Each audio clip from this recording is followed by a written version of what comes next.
안녕하세요. 돌쇠 뉴스 시작합니다. 오늘 겐다이 비즈니스에 올라온 칼럼인데요. 제목은 한국에 대한 수출 관리를 강화한 일본의 산품목 세계적인 수요 증가로 호조를 이루고 있었다 입니다. 일본의 한 대학 교수가 기고한 칼럼인데요. 일본의 수출 금지를 한국 승리라 볼 수 없는 이유로 해당 품목의 수요가 증가하며 호조를 이룰 것이라는 전망을 내놓았지만 의도와는 다르게 엉뚱한 댓글들이 붙고 있군요. 통 크신 구독, 좋아요. 2019년 7월 1일 경제산업성은 외환법에 따라 적절한 수출 관리를 이유로 대한 수출 관리 절차를 엄격화했다. 대상은 플루오로화 수소, 플루오로화 폴리이미드, 레지스트 등이다.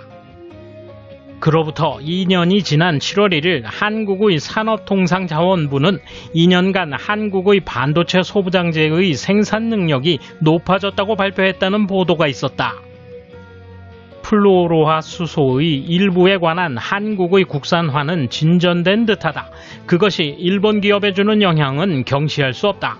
다만 한일 관계에 주목해 반도체 부재의 수급을 생각하는 것은 본질적인 접근이 아니다. 중요한 것은 최근 일본 기업이 생산하는 초고순도의 플루오로화 수소, 플루오로화 폴리이미드 및 레지스트 등에 대한 대만, 중국 등으로부터의 수요가 증가하고 있다는 점이다.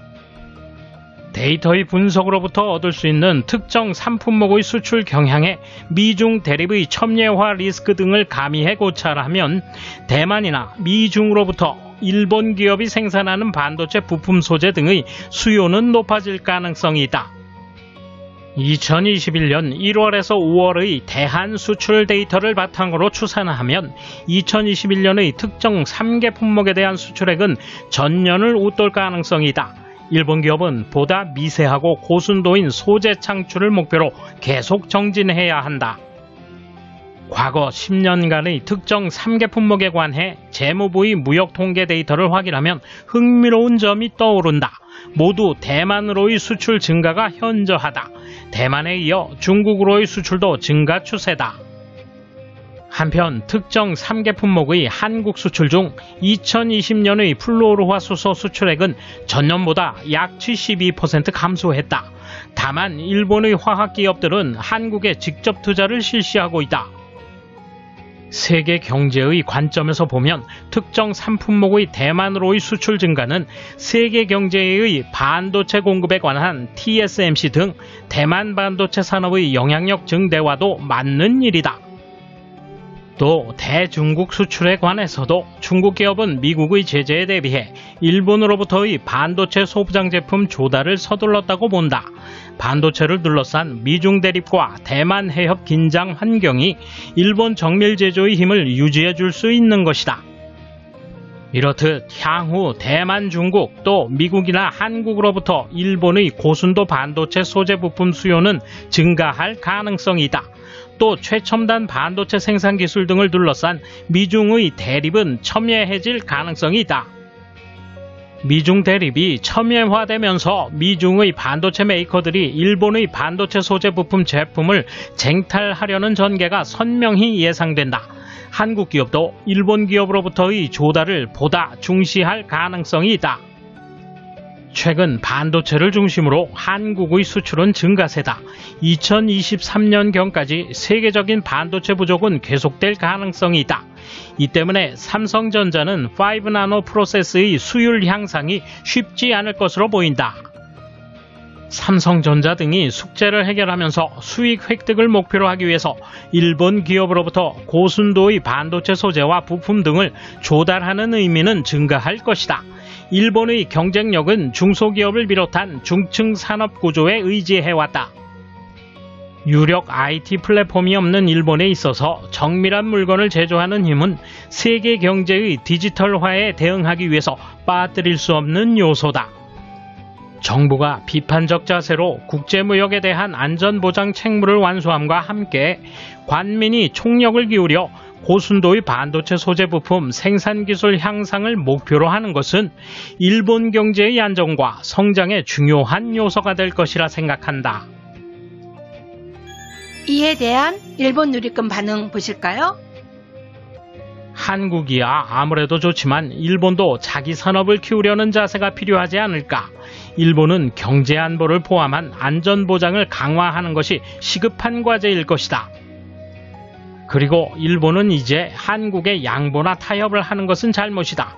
일본 정부 여당의 외무성, 아니 야당도 그렇지만 몇 번이고 같은 잘못을 되풀이하는 것도 적당히 하자꾸나. 벌써 20년쯤 전의 이야기다. 일본 가전업체들의 기술이 한국의 거대 기업에 유출되고 있는데 왜 이런 기업 스파이 같은 것을 단속하지 않느냐고 조바심을 냈던 터였다. 톱클래스의 공학계 대학을 졸업한 지인이 일본 기업도 그렇게 바보는 아니에요. 그렇게 한국 기업이 커지면 소재를 팔아 돈을 벌 예정입니다. 라 말했고 지금 완전히 그대로 됐다. 일본 정부와 기업은 현명하고 영리한 전략을 짜면서 노력했으면 한다. 한국에 타격을 줬다고 생각했는데 타격이 되지 않았고 한국 국내에서 생산한다는 말인가요? 장차 스스로의 목을 조르겠다는 거군요. 기업이기 때문에 이익 추구가 목적인 것은 알겠지만 왠지 석연치 않습니다. 보도에 따라서는 제목이 전혀 다르네. 중앙일보나 아사히신문 같은 일본 언론사에서도 한국 수출 규제는 일본 기업을 괴롭힐 뿐인 나쁜 정책이었다며 입맛에 맞는 기사를 냈다. 그런 보도를 하는 일본 언론도 있었다.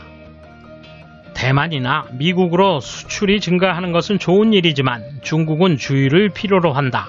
한국에는 전면 금지하는 것이 좋겠다. 잘 되는 걸 노린 게 아니라 그냥 잘 되는 거잖아. 일본도 국가와 기업이 혁신적, 핵심적 기술을 제대로 키우고 지키는 전략이 필요하지 않을까? 돈만 내면 되는 게 아니다. 대만과 더불어 중국으로의 수출도 증가세라고. 원래 중국에 빼돌리고 있는 것이 문제 중 하나였을 것이다.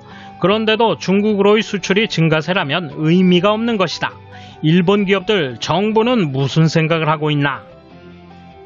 아무리 따라하기 어려운 기술, 특허, 노하우가 있어도 최첨단 제조 프로세스가 국내에 없으면 해외 기업과의 공동 개발 비중이 커진다.